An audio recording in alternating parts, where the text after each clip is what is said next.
Jai Gude, good morning everyone. My name is Sumeshwar. I welcome all of you on behalf of Art of Living organization to योग Vasishtha morning session. नमस्ते, मैं सोमेश्वर आप सभी का art of living संस्था की तरफ से योग वाशिष्ठ के सुबह के सत्र में स्वागत करता हूँ। रोज की तरह आज के सत्र की भी शुरुआत हम लोग 3 बार ओमकार का उच्चारण करके करेंगे। Will begin our session by chanting Om 3 times. अपने सारे जूम के पार्टिसिपेंट, अपने सारे फेसबुक के व्यूअर्स और अपने सारे यूट्यूब के व्यूअर्स, इन सभी का भी आज के इस सत्र में स्वागत है। आज का अपना विषय रहेगा we are still on 102 number के चैप्टर में हम लोग अभी है। कल का इसका आधा पोर्शन हमने कल देखा था और आज इसका आधा पोर्शन हम लोग आज देखेंगे। समाधि रूप कल्प वृक्ष का वर्णन यहाँ पे किया गया है और इसके टॉपिक्स जो है वो हितकर शास्त्रोपदेश का कैसे सिंचन करके उस कल्प वृक्ष को हम लोग कैसे बीजांग, उसके ध्यान के बीज को हम लोग कैसे अंकुरित कर सकते हैं वो हमने देखा। उस ध्यानांकुर का फिर रक्षण कैसे करना चाहिए, कौन उसका रक्षण करने में सक्षम है, उसको अपने जीवन में कैसे लाना चाहिए, उस चीज को भी हमने देखा। सर्व कामना पूर्ण करने वाला फिर कल्प वृक्ष कैसे वो ध्यानांकुर के बीज से तैयार हो जाता है, दष्ट पुष्ट होके बड़ा हो जाता है, उसको भी हमने कल वहां पे देखा। उसके ऊपर के प्रश्नोत्तर फिर आज भी देखेंगे।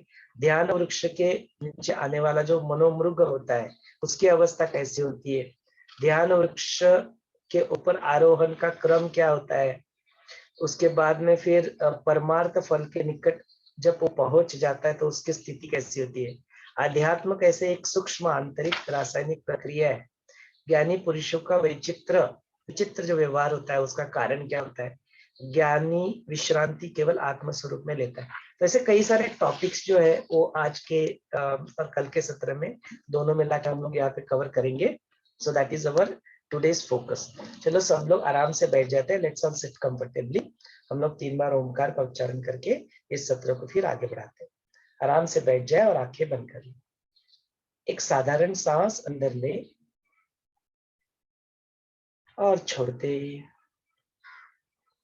एक गहरी लंबी सांस अंदर ले, पूरी तरह से छोड़ दे, खाली हो जाए। ओमकार उच्चारण के गहरी लंबी सांस अंदर ले।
Slowly and gradually you may open your eyes. धीरे धीरे अपनी प्यारी सी आंखें खोल सकते हैं।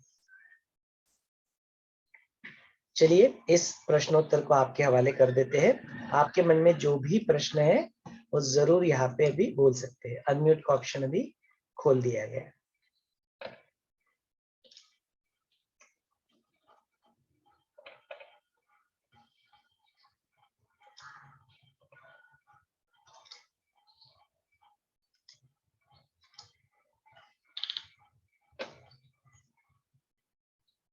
संगीता जी का मैसेज आया था, she will be probably late, तो other people can start with the session. Smita ji, Garima ji, या किसी के भी मन में कुछ प्रश्न है तो हम लोग जरूर उसको यहाँ पे देख सकते हैं। हाँ, 1 मिनट। हाँ, टेक योर टाइम। हाँ, तब तक हम लोग यहाँ पे प्रश्न है, जेनी जी का प्रश्न है उसको देख लेते हैं। जेनी जी पूछती है कि how can one B content. अपनी जीवन में कैसे समाधानी कोई कैसे रह सकता है ना।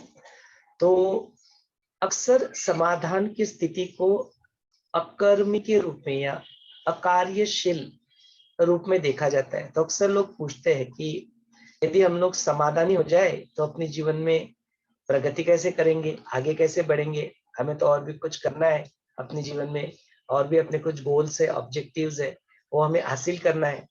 तो यदि समाधानी हो जाए तो फिर वो हासिल हम लोग नहीं कर पाएंगे, तो how can we do that. तो ये बात नहीं है कि आपको अपने कार्यों को रोकना है।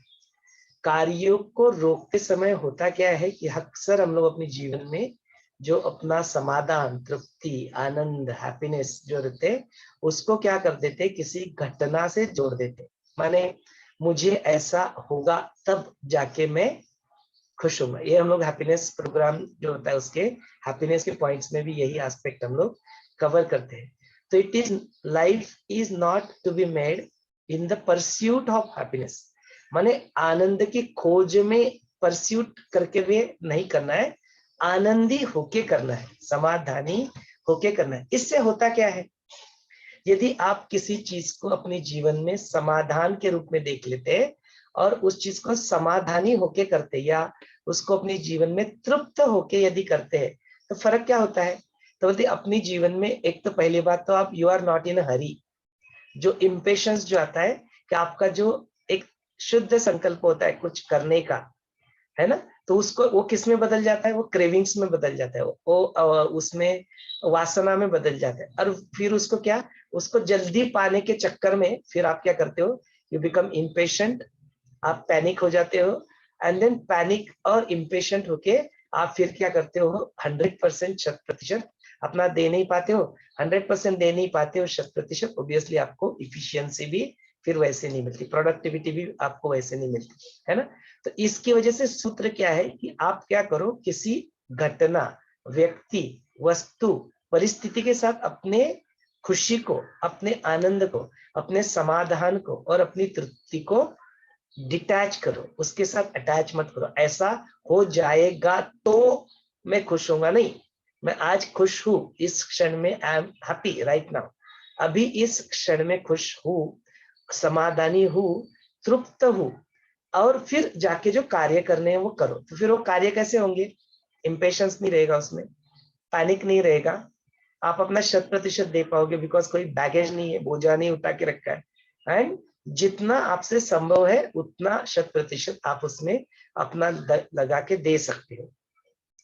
उसमें दूसरा एस्पेक्ट क्या होगा, जब आप समाधानी होते हो, माने जो कुछ भी मेरे पास है, जो अभी मेरे पास अवेलेबल है, उसको क्या कर रहा हूं मैं अपने जीवन में अप्रिशिएट कर रहा हूँ, रिकॉग्नाइज कर रहा हूँ, है ना, उसको मैं स्वीकार करके मेरे ऐसे जीवन में है।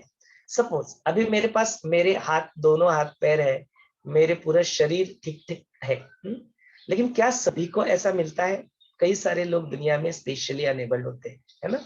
तो जो स्पेशली अनेबल्ड है उनको फिर वो सारी चीजें तो नहीं मिली होती जो आपको मिली।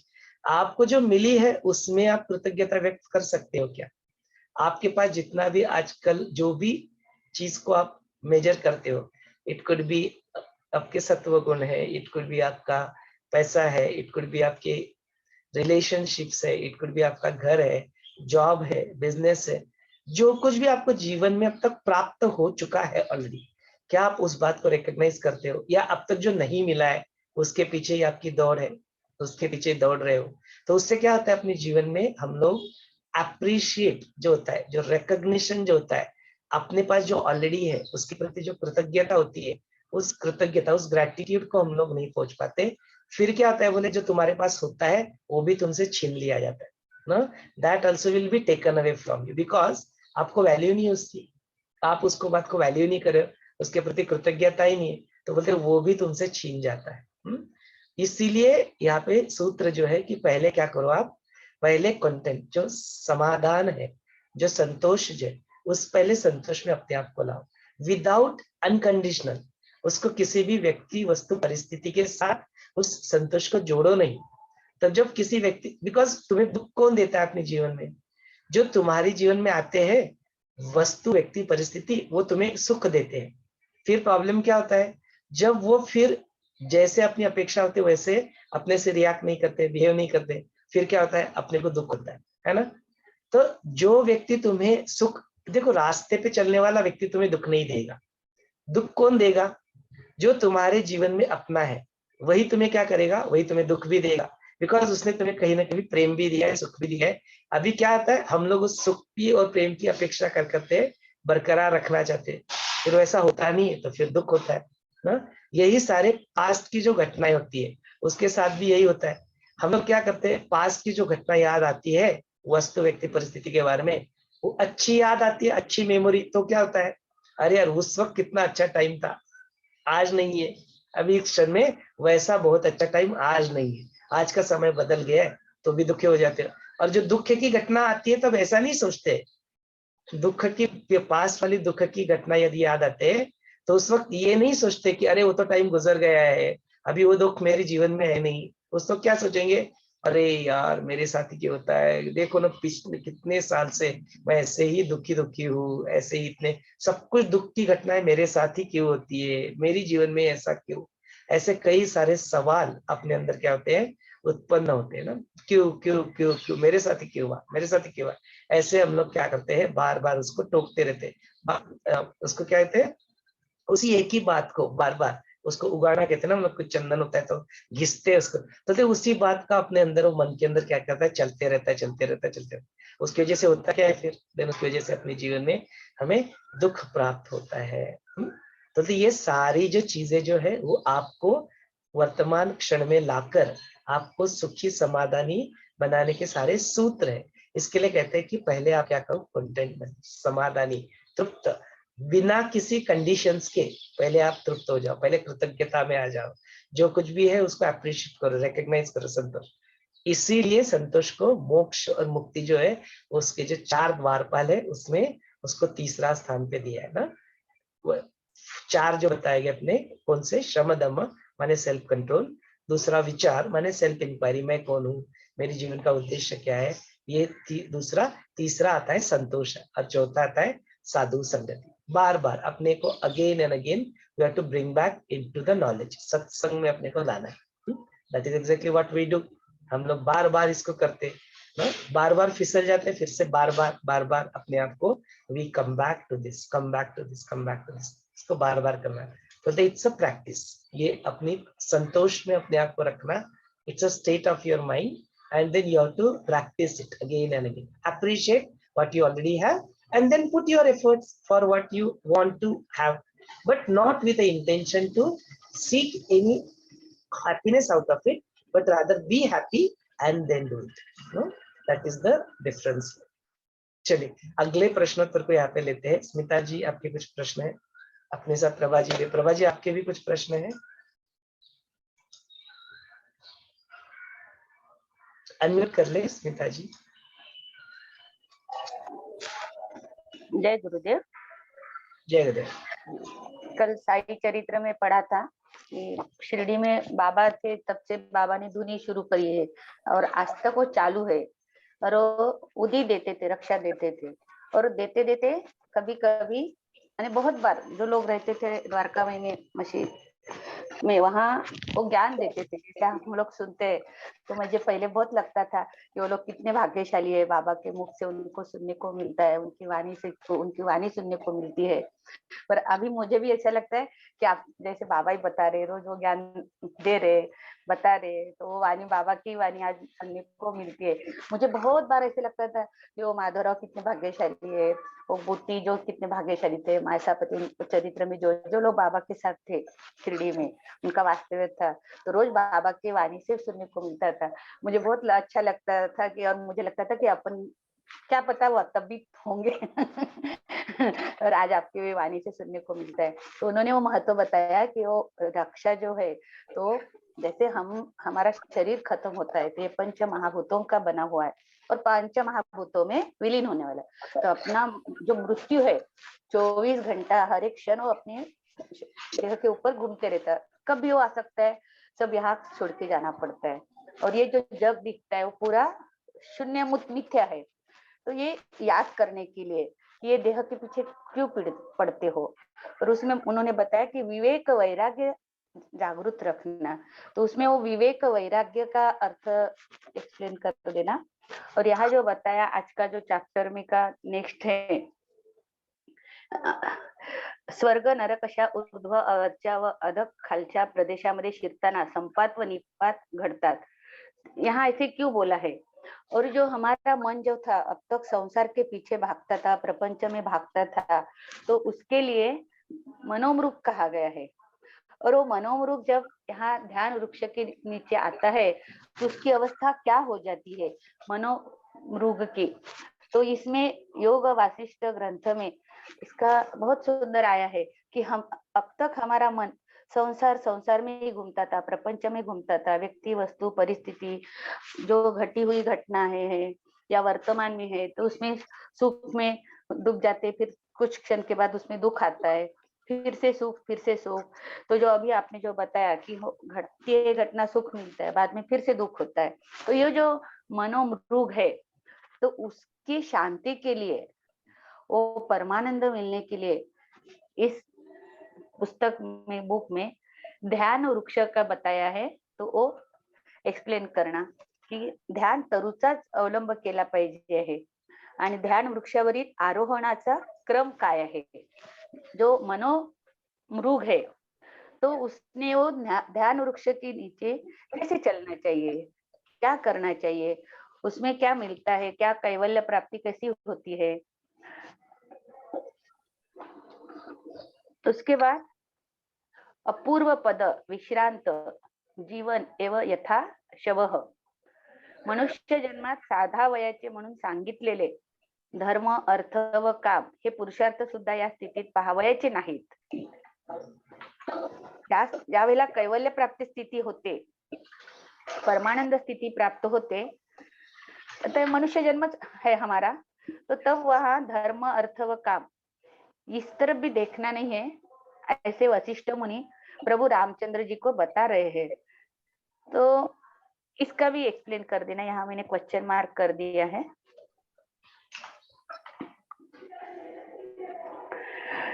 इसमें का अध्यात्म जो बताया है कि हम जो बाह्य जगत में घूमते रहते हैं, तो वो जब जैसे हम अंदर जाते हैं तो ये जो सूक्ष्म अंतर प्रक्रिया होती है, तो कौन सी अंतर रासायनिक प्रक्रिया होती है अंदर में, तो वो मनोमृग के लिए बहुत अच्छी बात है कि वो अंदर में कैसी रासायनिक प्रक्रिया होती है, उससे हमें कैसे आनंद मिल जाता है। उसके बाद वैराग्य, इसमें एक शब्द आया है आपात ज्ञान आया है, आपात ज्ञान।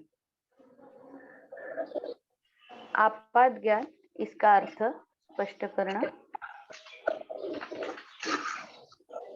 आपात ज्ञान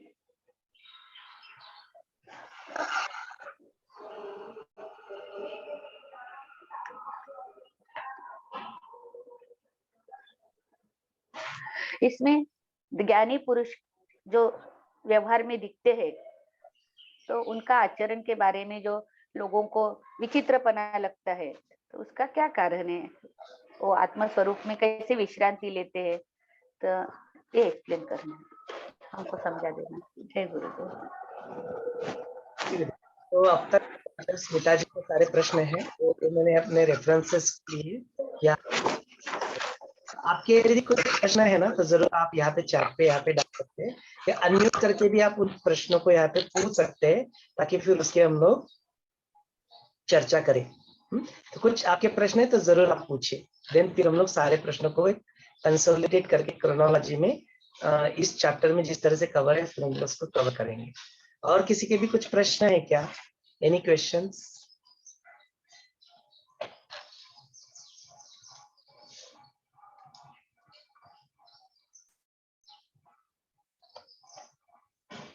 चलिए इन प्रश्नों के ऊपर अभी देखते हैं, यदि आपके कुछ इसके बीच में कुछ प्रश्न आए तो फिर हम लोग जरूर इसके ऊपर चर्चा करेंगे। चलिए, तो फिर जो अपना पहला था कंटेंटमेंट वाला समाधान का, वो हमने देखा। उसके बाद में अभी दूसरा जो प्रश्न आता है वो होता है मनोमृग क्या और इसके अलग अलग स्टेट्स क्या होते हैं। तो यहाँ पे जैसे हम लोग देखते हैं कि अपने जीवन में वो ध्यान जो होता है, मेडिटेशन होता है, समाधि होती है, उसका जो बीज होता है, वो बीज कोई तो अपने जीवन में बो देता है। गुरु अपने जीवन में आते हैं, शास्त्र अपने जीवन में आते हैं, या कोई अपने जीवन में अपने मेंटर आते हैं, उनसे मिलके फिर अपना कुछ आर्ट ऑफ लिविंग का प्रोग्राम हो जाता है, अपना बेसिक प्रोग्राम है, जो कुछ भी अलग अलग प्रोग्राम्स हमने, सहज समाधि, अलग अलग प्रोग्राम्स हमने देखे, उसकी वजह से फिर अपने जीवन में कुछ तो अपना योगा, प्राणायाम, मेडिटेशन अपने जीवन में आता है। फिर बोलते ऐसे ही अपने जीवन में आता है तो उसको क्या करो, अपने जीवन में उसको ऐसे ही मरने मत दो इमीडिएटली, उसको क्या करो, अपने जीवन में अच्छी तरह से उसको फलने फूलने दो, है ना, you allow it to cultivate. तो फिर कैसे कल्टीवेट करे, तो बोलते उसकी अपने जीवन में क्या करो, विवेक और वैराग्य का साथ उसको देके फिर क्या करो, उसको अपने जीवन में फलने फूलने। तो ये विवेक अपने जीवन में होता है, तो विवेक क्या होता है, तो vivek means a power of discrimination, है ना। विवेक की हाइटेंड स्टेट ऑफ अवेयरनेस में जब विवेक पहुंच जाता है तो उसको अपने जीवन में प्रज्ञा कहते हैं। जब वो इनिशियली विवेक रहता है तब हम लोग क्या करते हैं, किसी चीज को अच्छे या बुरे नजर से देखते हैं, लेकिन जब वो प्रज्ञा में पहुंच जाता है, जो चैतन्य में स्थित हो जाता है, उस स्थिति में, उस जीवन मुक्त की स्थिति में इस प्रकार का द्वंद्व जो अपने जीवन में होता है कि कोई चीज अच्छी है या कोई चीज बुरी, कोई चीज पाप है या कोई चीज पुण्य, कोई चीज मेरा है या तेरा, जो चॉइसेस अपने जीवन में रहते हैं। बिकॉज विवेक में एक फंडामेंटल चीज जो है, वो विवेक में फंडामेंटल चीज आ जाती है कि वो जो डिस्क्रिमिनेट करते रहता है, जजमेंट करते रहता है, एनालिसिस करते रहता है, ये सारा किसका कार्य होता है, अपनी बुद्धि का कार्य होता है। और समाधि की जो अवस्था होती है, वो समाधि की अवस्था माने क्या होती है, अपनी बुद्धि जो होती है, उस बुद्धि को हम लोग क्या करते हैं, इंटेलेक्ट जो होता है उसको समस्थिति में लेके आते हैं, इक्वानिमस स्टेट जिसको कहते हैं, स्थित प्रज्ञता जिसको कहते हैं। इसलिए वो बोलते हैं कि विवेक मैच्योरिटी में पिनाकल ऑफ विवेक होता है प्रज्ञा, स्थित प्रज्ञा बोलते हैं किसी को। If you is attain the equanimous state, जो समत्व की जो स्थिति को जो प्राप्त कर लेता है, उसके लिए फिर कुछ अच्छा या बुरा, नो एक्शंस से जो अच्छा बुरा जो विवेक अक्षर जजमेंट करते रहता है, वो जीवन मुक्तों की स्थिति में वो अच्छा बुरा नहीं रह जाता, पाप और पुण्य भी उनके जीवन में नहीं रह जाता। लेकिन मतलब ये विवेक जो होता है, ये पावर ऑफ जो डिस्क्रिमिनेशन होता है, जब कोई इस जर्नी के ऊपर शुरुआत करता है तो ऑब्वियसली उसको ये पता होना चाहिए ना कि मुझे क्या करना चाहिए, मुझे क्या नहीं करना चाहिए, क्या अच्छा रहेगा मेरे लिए, क्या बुरा रहेगा। आज मुझे हो सकता है कि मुझे आसना करते समय थोड़ा सा यहाँ पे पेन हो रहा है, थोड़ा सा वहां पे पेन हो रहा है, बट वो मेरी जीवन में वो सब कुछ करते हुए वो चीज क्या करेगी, मेरे जीवन में क्या लाएगी, बाद में लॉन्ग टर्म मेरे को गेन देगी। आज शॉर्ट टर्म पेन हो सकता है, लेकिन लॉन्ग टर्म, आज की मेरी तपश्चर्या, आज जो करेंगे उसका मेरे जीवन में आगे बढ़ के लॉन्ग टर्म में मुझे क्या मिलेगा, उसका फल अच्छा ही मिलेगा, गेन अच्छा ही होगा। ये जो अंडरस्टैंडिंग जो है, ये अंडरस्टैंडिंग से हम लोग क्या करते हैं, इनिशियली जब जर्नी शुरू होती है तो हम लोग उसके अपने विवेक को जगाते हैं, and we still be judgmental. Judgmental होने का मतलब क्या है, यू स्टिल सी द द्वंद्व, आप अभी भी क्या कर रहे हो, ड्युअलिटी को अपने जीवन में देख रहे हो, you still see that duality, that द्वंद्व चलता है अभी भी इसके बीच में, इसके बीच में। बिकॉज क्यों चलता है द्वंद्व, क्योंकि आपकी चॉइसेस है, आपके ये चाहिए, वो चाहिए, ऐसा चाहिए, वैसा चाहिए, यू जस्ट हैव चॉइसेस। जो चॉइसेस होती है तो द्वंद्व होता है, द्वंद्व होता है उसके बीच में, दोनों चॉइसेस के बीच में झगड़ा होता है ना। फिर इसको चूज करो या उसको चूज करो, ऐसा चूज करो या वैसा चूज करो, फिर उसके जो पैरामीटर्स है उसको भी हम लोग इवेल्युएट करते हैं। तो ये द्वंद्व होता है, ये विवेक से होता है। तो इनिशियली जब आप इस मार्ग पे निकलते हैं, उस वक्त तो ये द्वंद्व ठीक है, that time it's okay, because otherwise how will you choose what is good and what is bad. अच्छे और बुरे के बीच में जो कुछ है, और अच्छा या बुरा कौन डिसाइड करेगा, अच्छा या बुरा आपने जो सुना हुआ है, आपके ऊपर जो संस्कार हुए, आपके ऊपर जो गुरु ने उपदेश किया है, आपने जो शास्त्रों का पठन किया है, साधु समागम में जब आप जाते हो, साधु संगति के साथ होते हैं, तो that is will give you inputs. वो अपनी बुद्धि को ट्रेन करता है, किसके लिए ट्रेन करता है, अच्छा और बुरा उसमें चूज करने के लिए बोलते। लेकिन ये सारी स्थिति क्या होती है, इनिशियली वो विवेक इस तरह से होना ठीक है। धीरे धीरे धीरे धीरे क्या होता है आगे चल के, जैसे ही आप सारे अस्तित्व के बाकी जो स्तर है उसको पीछे छोड़ के आप अपने आप में स्थित हो जाते हो, माने पिनाकल विवेक प्रज्ञा में चला परिवर्तित हो जाता है, सारे तमस रजस छूट के आप सत्व गुण में आप आ जाते हो। मन जो होता है वो मन शांत होके अपना चित्त जो है, मन चित्त जो होता है अपने चित्त माने अपने चैतन्य में विलीन होके स्थिर हो जाता है, शांत हो जाता है। तो बोलते उस वक्त समाधि की अवस्था में आप होते हो। समाधि माने सिर्फ वो नहीं जो आप आंखें बंद करके बैठते हो, इट्स नॉट जस्ट दैट। ज्ञान की भी समाधि 24/7 लग सकती है। You can still be in that equanimous state all the time. बोलते ऐसे स्थिति में आप जब आपके कार्य तो करते रहते हो बट उसके अपने चित्त के ऊपर कोई इंप्रेशंस नहीं बनाने देते, माने कर्म नहीं बनते, उसके कर्म नहीं बनते तो कार्य करते हैं, तब भी आपको कोई चॉइस नहीं है। There is whatever you do it's fine, then आपके लिए द्वंद्व नहीं रह जाता, because you do not see the duality. आप दोनों चॉइसेस नहीं। फिर उस वक्त आपको रोटी परोस दी, भाकरी परोस दी, तो भी आप उतने आनंद से खा रहे हो, पंच पकवान है तो भी उतने आनंद से खाओ। देयर इज नो रिजेक्शन, किसी के प्रति घृणा नहीं, किसी के प्रति रिजेक्शन नहीं, और किसी के प्रति स्वीकार की भी बात नहीं। ना स्वीकार है ना रिजेक्शन है, ना तेरा है ना मेरा है, ना अच्छा है ना बुरा है, ना पाप है ना पुण्य है। किसी भी प्रकार के सारे कॉन्सेप्ट्स जो हमने बना लिए थे अच्छे बुरे के बारे में, तेरे मेरे के बारे में, द्वंद्व जो चल रहा था, तो वो द्वंद्व क्या हो जाता है, खत्म हो जाता है। बिकॉज अभी आप सारी चीजों को एक इक्वानिमस रूप में देखते हो, चैतन्य में उसके रूप में देखते हो।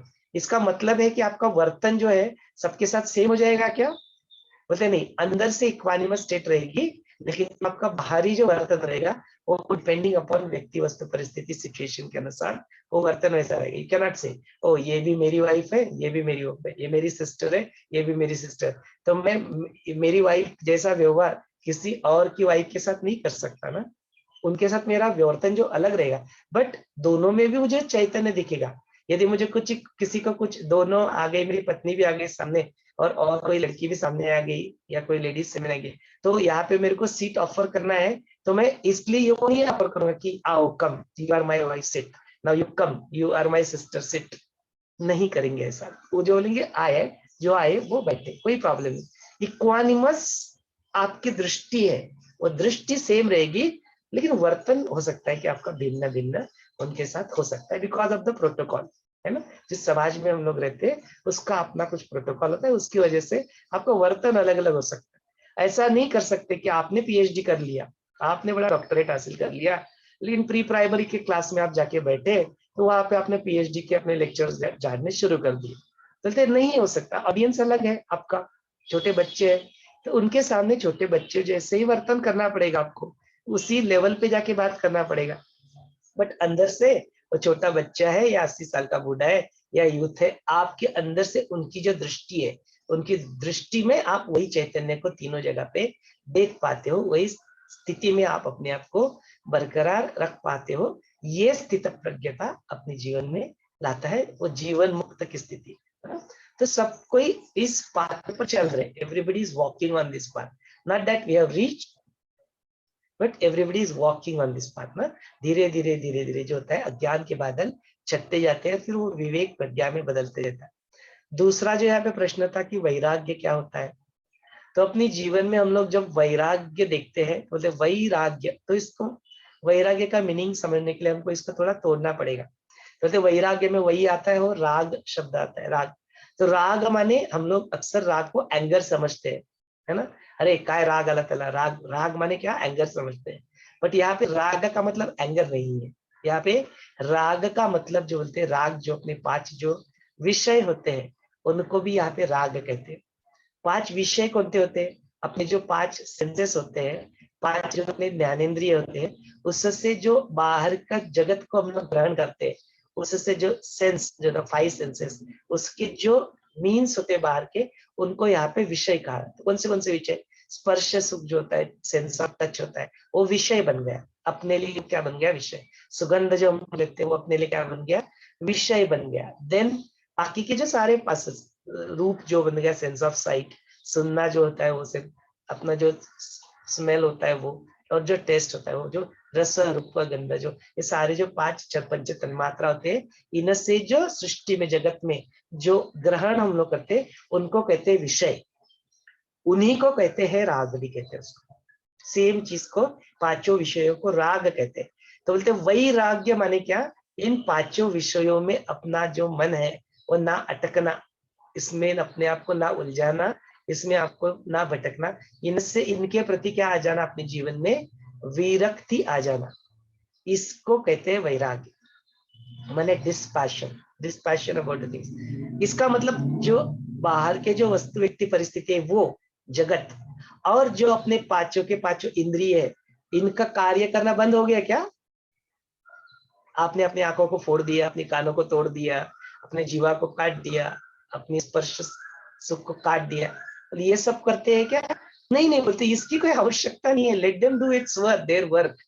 योर चित्त, जो चित्त जो है, वो जो उसमें अटक जाता है, वो चित्त यहाँ पे, वो फिर जो नेक्स्ट जो प्रश्न आता है, जो अपना ध्यान तरु जो होता है, ध्यान तरु माने वो समाधि की जो अवस्था होती है, उस समाधि की अवस्था को जो कल्प वृक्ष आपके जीवन में आ जाता है, फिर उसके साथ साथ क्या होता है बोले, उसके साथ साथ जो ये मनो रूपी जो मृग होता है, वृक्ष हो गया, फिर जो मृग जो होता है उसको मन के रूप में, रूपक के रूप में यहाँ पे देखा सिंबॉलिक में, तो मनोमृग कहते हैं। तो बोलते वो मनोमृग क्या करता है अपने जीवन में, उसके साथ क्या होता है, तो बोलते वो क्या मनोमृग करता है अपने जीवन में, ऐसे ही सारे जो अलग अलग प्रकार के जो 5 विषय जो है, उसमें अटकता रहता है, उसमें फंसता रहता है।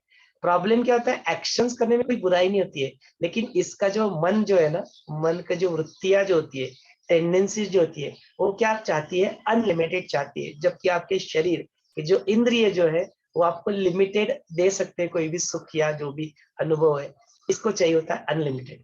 अभी इसको अनलिमिटेड विषय मिलते नहीं, फिर उस उत्पन्न क्या होता है, उसके जीवन में विकार उत्पन्न होते हैं। कौन से विकार उत्पन्न होते हैं, बोलते ये हंटर्स के बात, यहाँ पे उनको हंटर्स बोला है, बोलते ये हंटर्स विकार जो रहते हैं, उस मृग का शिकार करने के लिए हमेशा उसके पीछे आगे पीछे भागते रहते हैं। और ये मृग क्या करता है, इधर से उधर छलांग लगाते समय अपनी आप जान बचाने के लिए इधर उधर डरता है, भागते रहता है। तो बोलते कौन से जो शिकारी जो अपने जीवन में कौन से होते हैं, बोलते ऐसे जो 6 जो होते हैं, वो काम, काम माने काम वासना, काम क्रोध, क्रोध माने एंगर, काम क्रोध लोभ, लोभ माने ग्रीड, काम क्रोध लोभ मद, मद माने प्राइड, काम क्रोध लोभ मद मोह, मोह माने अटैचमेंट, एंटेंगलमेंट, काम क्रोध लोभ मद मोह मत्सर, मत्सर माने जेलसी।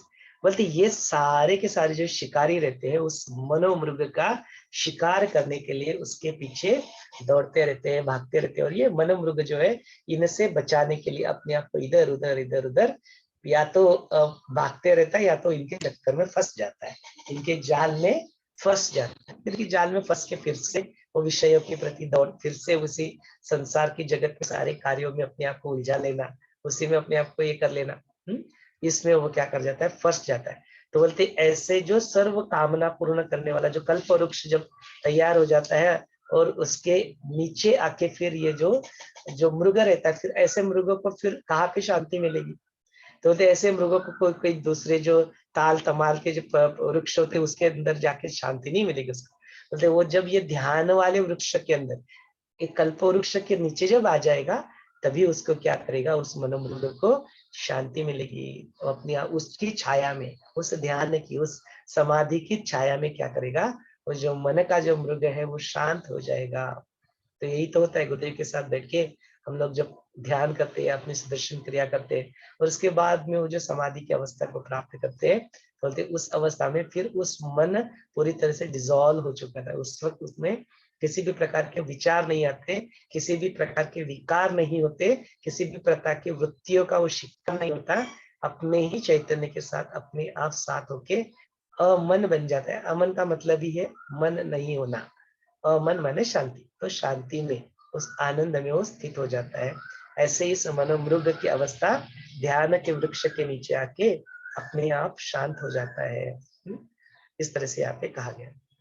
तो इसको बताते समय ना काफी सारे से जो अपने रोजमर्रा की जिंदगी जो एग्जाम्पल्स होते हैं, कई सारे एग्जाम्पल्स को लेके यहाँ पे कहा गया है कि कैसे वो इधर उधर भागता है, कैसे फिर वो भागते भागते ही थक जाता है ना, थक के फिर वो ऐसे ही हो जाता है। उसके बाद में अपने ही तृष्णा में कैसे वो बाकी के सारे जो होते हैं बंधन, मारजोड़, शोक, मोह, उर्मी, सारे जो उसके पीछे पड़े रहते हैं शिकारी, उसके बाद में कैसे वो विषयों के एक प्रदेश से दूसरे प्रदेश, दूसरे प्रदेश से तीसरे प्रदेश में कैसे घूमते रहते। यही होता है ना, एक विषय का कार्य चालू है, उससे निकलते दूसरा कार्य करने लगते, दूसरा कार्य करने, बोले कुछ करो नहीं, बोले कुछ करने के लिए नहीं बोला तो बिल्कुल 10-15 मिनट भी बिना कुछ किए बैठ नहीं सकते हम लोग. You want to do something, either you want to do work, either you want to go and watch television, either you want to listen to music, either you want to eat, either you want to sleep. बोलते बैठ ही नहीं सकता, कुछ ना करने का बोलते हो तो तैयार नहीं है कुछ ना करने के लिए. जब शांत बैठो तो तैयार नहीं है शांत बैठने के लिए. want to do something or other, कुछ ना कुछ विषयों में अपने आप को कुछ ना कुछ विषयों में क्या करता है वो अटका देता है, उसी में क्या करता है अपने आप को फंसाए रखता है. बोलते हे रामा, ऐसे जो ध्यान वृक्ष होता है उसके ऊपर जो आरोहण करने का क्रम कैसे होता है, ऐसे ध्यान की जो अवस्था होती है उस ध्यान की अवस्था का हम लोग कैसे अपने जीवन में प्राप्त करें. बल्कि इसके ऊपर जो आने वाला जो मृग रहता है उसके जो इसके वृक्षा के छाया के नीचे आ जाता है तो उसको वो क्या करता है, जो मन को क्या करता है शीतलता देता है, छाया देता है. फिर उसको क्या करता है, उसमें वो ध्यान के कल्प वृक्ष क्या के उसी में रममाण होने लगता है. फिर क्या करता है वो धीरे धीरे ये मनोरूपी मृग क्या करता है उस कल्प वृक्ष के ऊपर चढ़ने लगता है ना. फिर उसको वो कोई तो कभी तो वो आत्म ज्ञान रूपी हो ब्रह्म रूपी फल उसको नजर आता है और फिर वो उस ब्रह्म रूपी फल को पाने की लालसा, माने मुक्ति मोक्ष को पाने की लालसा, जो अब तक जो बाहर इधर उधर घूम रहा था विषयों में अटक रहा था, अभी उसको वो दिखा, वो ब्रह्म ज्ञान जो है वो फल जो है आत्मरूपी जो फल है वो फल उसको दिखा और फिर उसके अभी उसके प्रति वो क्या करने लगा, उसको देखने लगा है ना, उसको प्राप्त करने की इच्छा करने लगा. तो फिर बोलते ऐसा ये जो है वो क्या करता है वृक्ष से उसके ऊपर क्या करता है विवेक युक्त जो ध्यान वृक्ष होता है उसके ऊपर धीरे धीरे उस कैवल्य फल जो होता है वो धारण कैवल्य फल को प्राप्त करने की इच्छा उसके मन में जागृत होती है. फिर धीरे धीरे धीरे से उस एक एक शाखाओं से चल के वो मनमृग जो होता है विवेक रूपी ध्यान वृक्ष के ऊपर क्या करता है धीरे धीरे धीरे चढ़ने लगता है. फिर बाकी के सारे जो परिवार होता है उसको अपने निश्चय से उस विवेक वृक्ष पर चढ़ते चढ़ते समय अपना पैर वो वहां पे जमाता है और फिर उसके अंदर चढ़ता है. तो ऐसा करते करते समय बाकी के सारे जब चीजें उसको रोकती है तो उसको रोकने नहीं देता, उसमें संसार के भूमि में अपना जो है वो अटकने देता. अहम और जो मम्मा का अभिमान जो उसकी जिंदगी में था उसको भी वो क्या करता है पीछे छोड़ देता है. ऐसे शाखाओं के ऊपर चढ़ते चढ़ते जब वो पूरा होता है जैसे सर्प जैसे अपना जो पुराना जो पात होता है वो काट डाल देता है होते, ऐसे ही क्या करता है ये जो अपना मन रूपी मृग होता है ये अपने जीवन से जो अपना तमस और जो रजस रूपी जो कात होती है उसको डाल के वो अपने आप को नया स्वरूप नया सत्व जो गुण में अपने आप को क्या करता है ढाल देता है.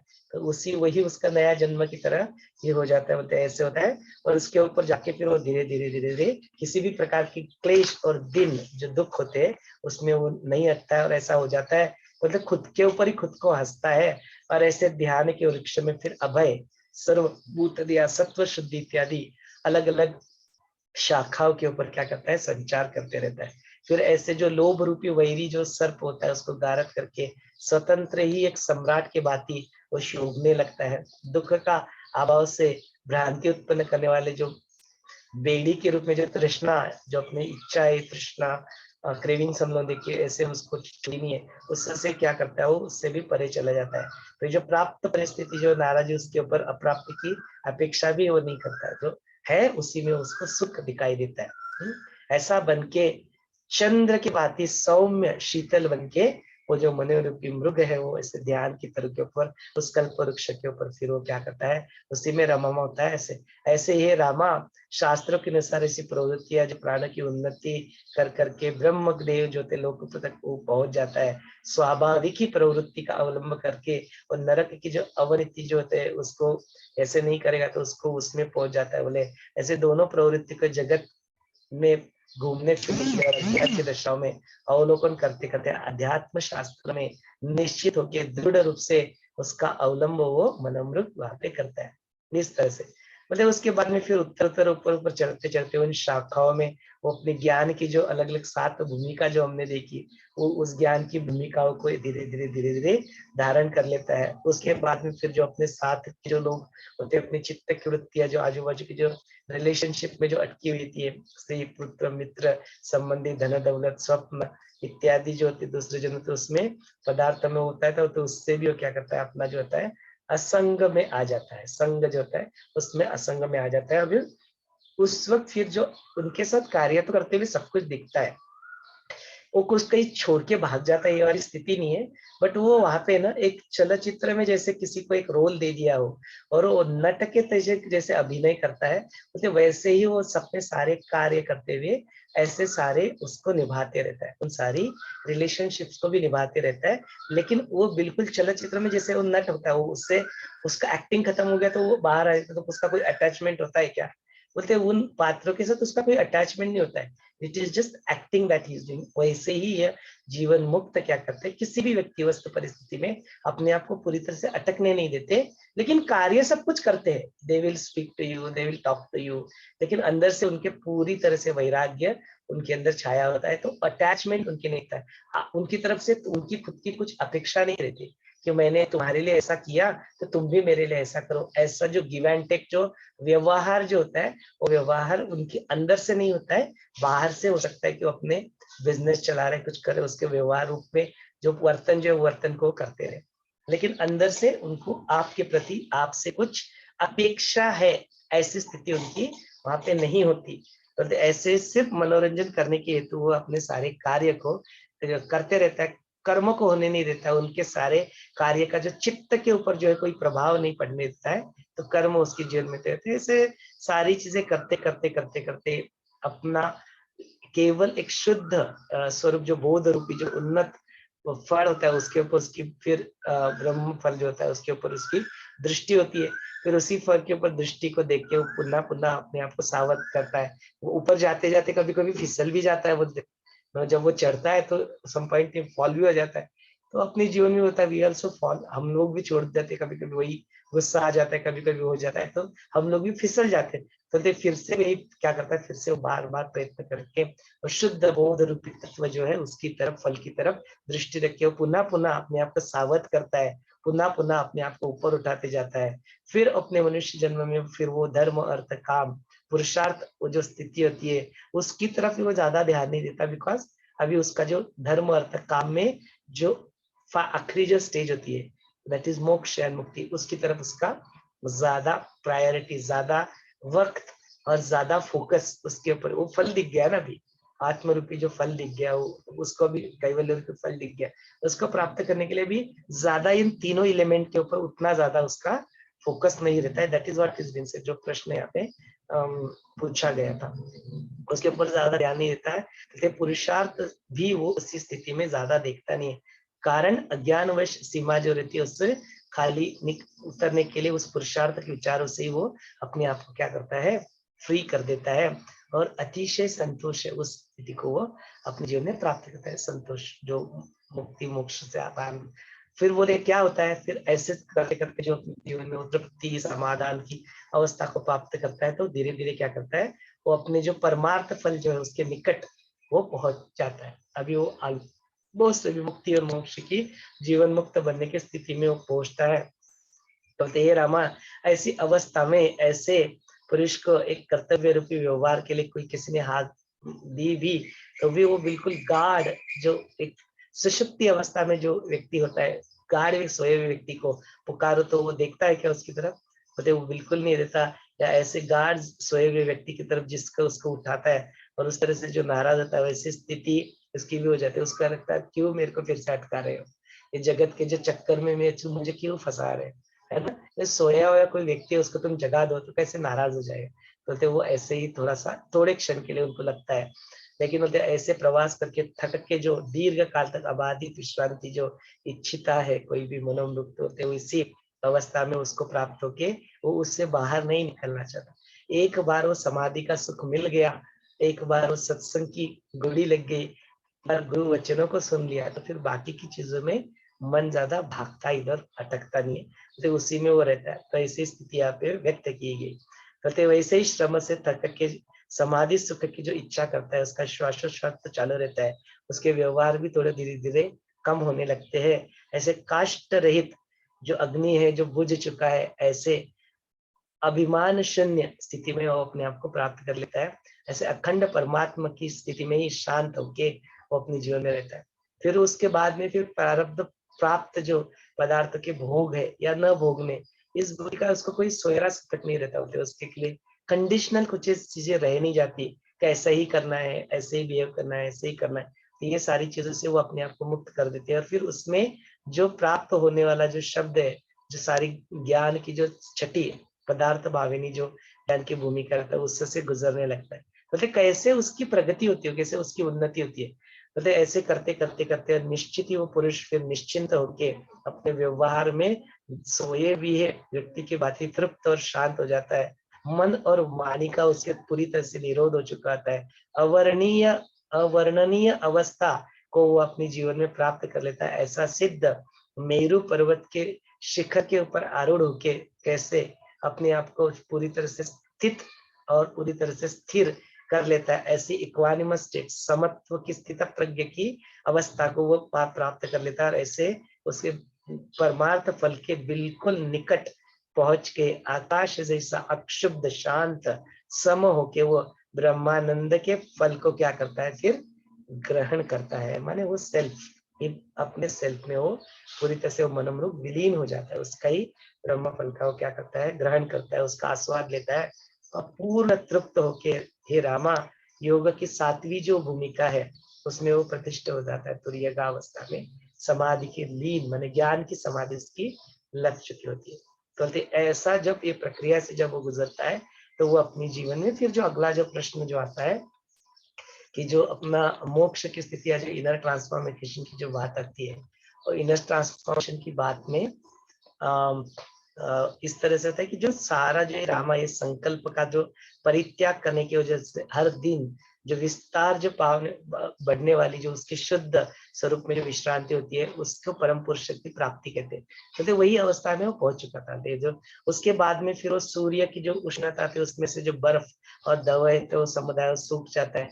ऐसे अवस्था में ऑटोमेटिकली उसकी जो भेद बुद्धि होती है वो भेद बुद्धि भी उसकी छूट जाती है ना। तो बोलते ऐसे ही अभेद बुद्धि में होके रहता है रामा। ऐसे मन की स्थिति जो धनुष्य को आकर्षण करके जो छोड़ देने वाला था पुनः पुनः फिर से, जैसे धनुष्य का जो बाण होता है उसके जो तुम चीज को खींचते हो और खींच के छोड़ देते हो तो कैसे वो पुनः पुनः अपने आप में come back to the same thing, वैसे ही होता है। बोले ऐसी स्थिति में बार बार भी वो सारी चीजों में अटकता है इधर उधर, again it come backs to स्थिरता, again it come backs to balance.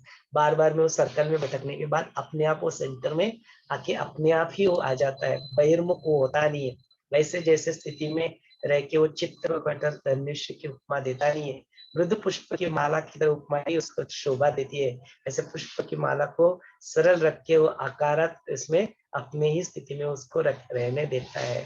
बोलते इस दिव्य जो होता है, जो दिया होता है उसके अंदर का तेल यदि हो जाए तो उसमें अपने आप ज्योति कहाँ पे जाती है इसे समझ में आता है। ऐसे ही मन का पूर्वी का जो उसका मृग का स्वभाव, जो चंचल स्वभाव होता है, विषय रूपी तृण को जो ढूंढते रहता है, वो ऐसी स्थिति को वो अपने आप डालकर अंतर्मुखी जो निर्बाध निरंश जो सर्वव्यापक चिन्मात्र की जो स्थिति होती है रामा, ऐसे ये आंतरिक एक रासायनिक प्रक्रिया के रूप में ही वो जो इनर ट्रांसफॉर्मेशन जो हम लोग कहते हैं, ऐसा आंतरिक जो बदलाव होता है इनर ट्रांसफॉर्मेशन उनके जीवन में होने लगता है। तो हम सबके जीवन में भी जिस दिन से जिस क्षण से गुरु आए, जिस दिन से सुदर्शन क्रिया साधना सेवा सत्संग आया, जिस दिन से योग वशिष्ठ आया, ज्ञान आया, उस दिन से वो आंतरिक जो बदलाव जो है इनर ट्रांसफॉर्मेशन की प्रक्रिया अपने जीवन में चल रही है, निरंतर चल रही है, अविरत चल रही है, इट्स हैपनिंग। तो ऐसी ही उसकी स्थिति में वो एक आंतरिक रासायनिक प्रक्रिया की तरह वो इनर ट्रांसफॉर्मेशन हो जाता है। फिर बोलते ऐसे चित्त जो है फिर अपने आप सत्य में जो है आशाभूत अंतर्यामी होके देह व आत्मा इसका विवेक न होने की वजह से जड़ रूप में जो अपने आप को पाता है पहले पहले, ऐसे सारी चीजों को छोड़कर वो ज्ञान के रूप में उदय होने के कारण उस इनर ट्रांसफॉर्मेशन में आके अपने ही स्वभाव में आदि अंत रहित निरुपद्रव स्वात्मानंद अविशिष्ट जो होता है उसमें इंद्रियों की वृत्ति पूरा शांत होके दृढ़ समाधान में स्थित होके योगी पर्वत के भांति वो अचल होके रहता है। ऐसे जगह के पदार्थ देख के उस चित्र के भांति जो पुरुष होता है वो निर्विकार निराकार वासना शून्य आत्म स्वरूप में रहने वाला ज्ञानी उस इच्छा किसी भी के भांति उसके मन में नहीं रहती, ऐसी अवस्था को अपने जीवन में प्राप्त कर लेता है। फिर बोलते ऐसी स्थिति को जब प्राप्त कर लेता है तो उसको फिर वो छोड़ता नहीं। बोलते जैसे चींटियों को वो कुछ शक्कर या कुछ को मिल जाता है, वो चींटियां उसको छोड़ती नहीं है। तो बोलते ऐसे ही यह मृग जब फल उसका का मिल जाता है तो फिर वो उसमें अपने आप को रममान कर देता है, फिर वो उसको छोड़ता नहीं। वो समाधि की अवस्था को सचित्त जो होता है, समता में जो आता है, उसका निरतिशय आनंद का अनुभव उसको होता है। स्वभाव था एकाग्र मन जो आनंद को छोड़ के जाता नहीं है, फिर उसके लिए कुछ भोगित्व हो, कुछ भोगना है, ये शिल्लक ही नहीं रहता, it doesn't stay back there.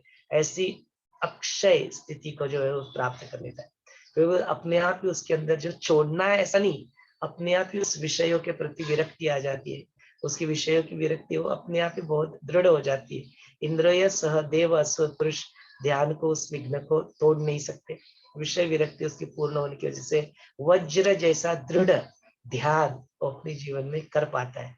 हे रामा, ऐसे वैराग्य के बगैर उस ध्यान को दूसरी गति नहीं है। बोलते अपने जीवन में जब तक डिस्पैशन नहीं आती तब तक ध्यान नहीं लगता। वही है ना कि अपना जो मनता है मैं समथिंग, आई एम समथिंग, मैं कुछ कर रहा हूँ, आई वांट समथिंग, और आई एम डूइंग समथिंग, मैं कुछ कर रहा हूँ, तो इसी में फंसता रहता है ना। गुरु ने इसलिए मूल मंत्र दे, मूल मंत्र क्या दिए कि जो I am doing nothing right now, I want to do meditate, I am doing nothing, I want nothing and I am nothing. मैं कुछ नहीं हूँ, मुझे कुछ करना नहीं है और मुझे कुछ चाहिए भी नहीं। ऐसा सब कुछ छोड़ के वो वैराग्य है, सब कुछ छोड़ के।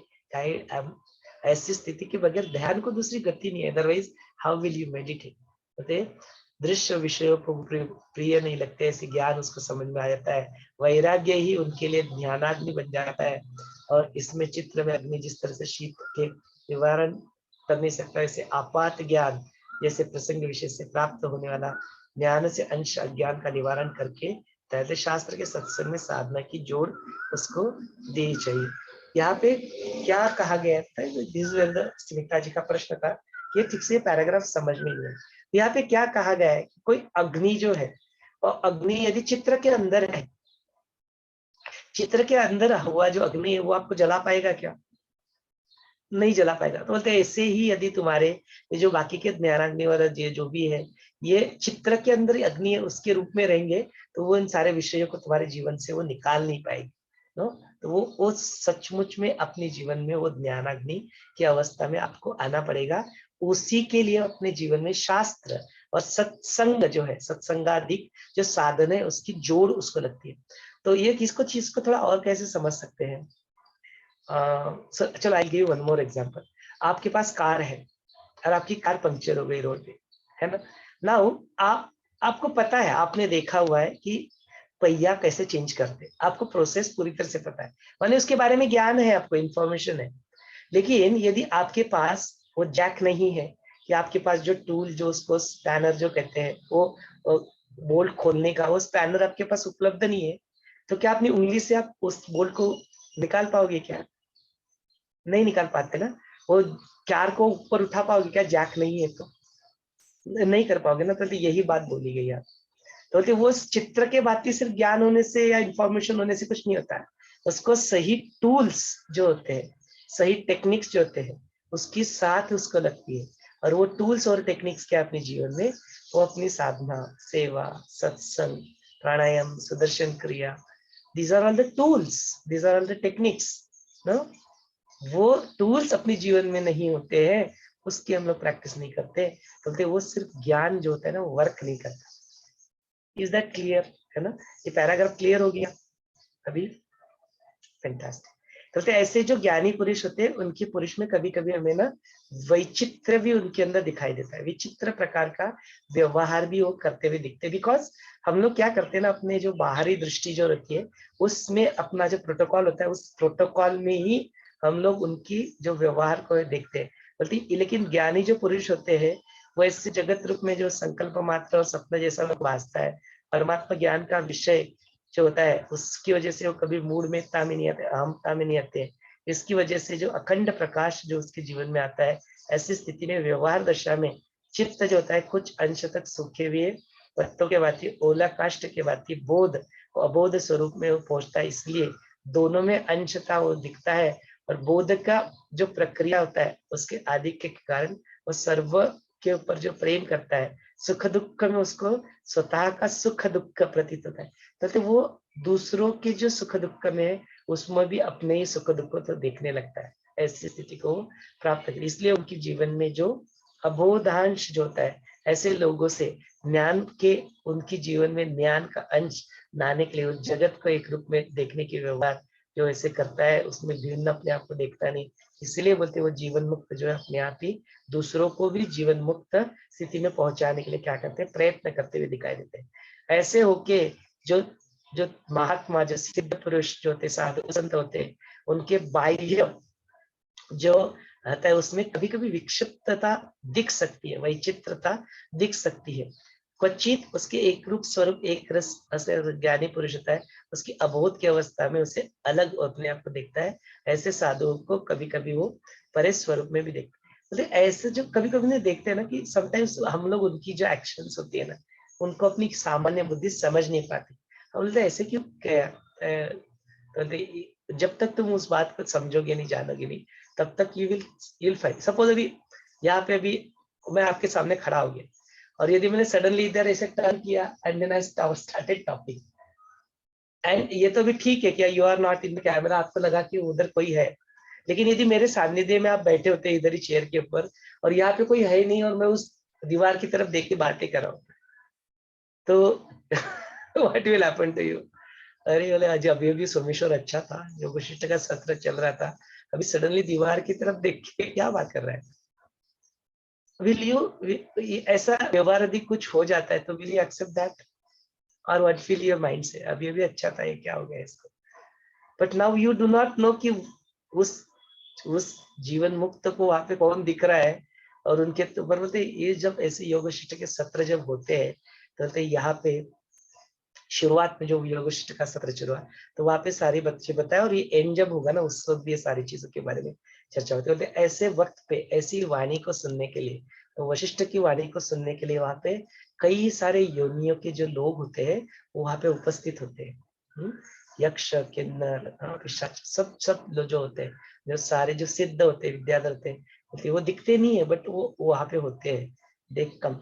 ऐसे जब होता है, जब हम लोग अपने जीवन में भी सुबह मॉर्निंग में सत्र शुरू करते हैं और गुरु का आवाहन करते हैं, गुरु को प्रार्थना करते हैं, असंभव है गुरु का अस्तित्व नहीं है, गुरु तुम्हारे साथ है, होते ही है, उनका आवाहन करो, वो तुम्हारे साथ है।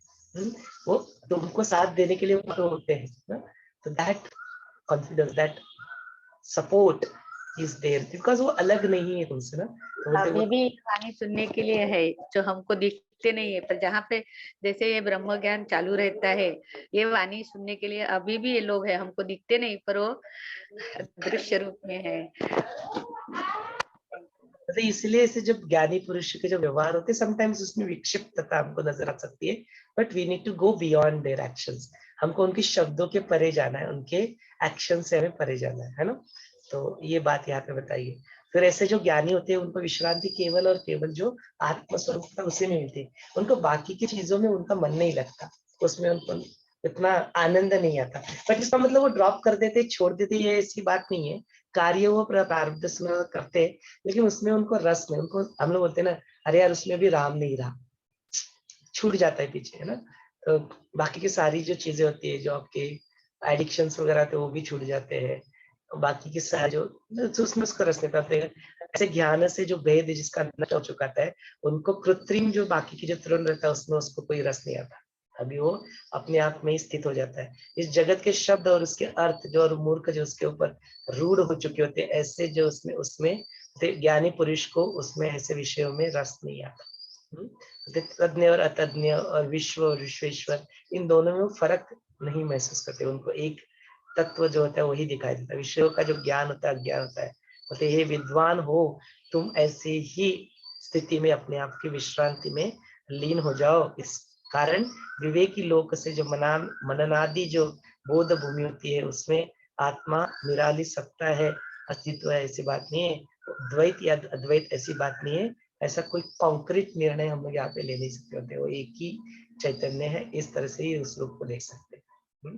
तो ऐसे क्यों थे, तो इसलिए बोलते कि वो ज्ञान और जो होता है it is in between real और अनरियल, सत्य और असत्य, पाप और पुण्य, शब्द और निशब्द, आकार और निराकार, इसके बीच की जो स्थिति होती है ना, श्वास और प्रश्वास दोनों के बीच की स्थिति, तो वही स्थिति इसकी होती है। इसलिए इसका कॉन्क्रीट शब्दों में इसका वर्णन करना बहुत कठिन है। इस तरह से यहाँ पे वशिष्ठ मुनि अपनी वाणी को विश्राम दे देते हैं। फिर नेक्स्ट कल से फिर विवेक पुरुष का जो आचार कैसे बताया वो 103 नंबर का चैप्टर फिर हम लोग कल यहाँ पे देखेंगे। यहाँ पे चार्ट के ऊपर कुछ तो गरिमा जी और उमा जी ने भी व्यक्त किया। Garima ji can unmute yourself and you can speak.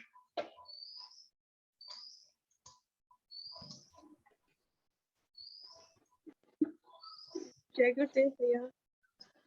जय गुरुदेव, बोलिए। भैया आई वांटेड टू नो कि जब हम लोग गुरुजी की कोई भी इवन कोई कोर्स भी कर रहे होते हैं या कभी किसी भी तरह उनका थोड़ी देर का भी प्रेजेंस में होते हैं तो अमन तो अपने आप ही हो जाता है, मन तो एग्जिस्ट ही नहीं करता।